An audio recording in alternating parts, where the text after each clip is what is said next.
Décidé de saisir le Conseil de Paris, sans doute, et je l'espère d'ailleurs pour la dernière fois, d'un vœu attribuant la citoyenneté d'honneur à l'ancien président du Brésil, Lula da Silva, Lula. Je voudrais d'abord rappeler ce qu'est la citoyenneté d'honneur de la ville de Paris, parce que je ne voudrais pas qu'il y ait d'incompréhension. La citoyenneté d'honneur est un titre que nous avons créé sous l'égide de Bertrand Delanoë, qui n'est pas un titre honorifique, qui est un titre de protection. Attribuer une citoyenneté d'honneur, défendre quelqu'un, ce n'est pas, quand il s'agit d'un homme politique, dire que l'on est d'accord avec lui, dire que l'on est de gauche, de son camp, que l'on apprécie son bilan, cela n'a même rien à voir. Et s'agissant de Lula, pourquoi nous vous proposons cette citoyenneté d'honneur aujourd'hui? Pour une raison simple.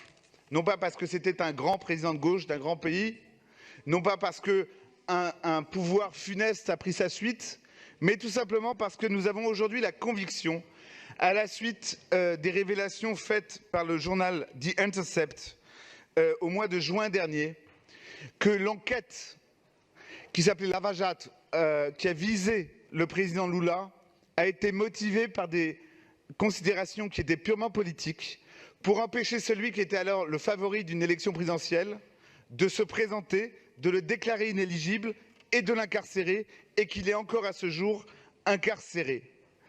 Ça ne veut pas dire que nous pensons que Lula est innocent, ça ne veut pas dire que nous le soutenons parce qu'il est d'un bord politique ou d'un autre, ça veut juste dire que dans un pays, la justice a été manipulée au point d'interférer sur un scrutin politique. Est-ce que cet homme a fait l'objet d'une accusation politiquement instrumentée? À l'évidence, oui. Est-ce qu'il est empêché? À l'évidence, oui. Est-ce qu'on a donc infléchi sur un scrutin politique majeur dans un grand pays et qui a contribué à une confiscation de la démocratie dans ce pays? À l'évidence, oui. Pour ces raisons-là, et pour ces raisons-là seulement, je vous demande de voter la citoyenneté d'honneur de M. Lula da Silva.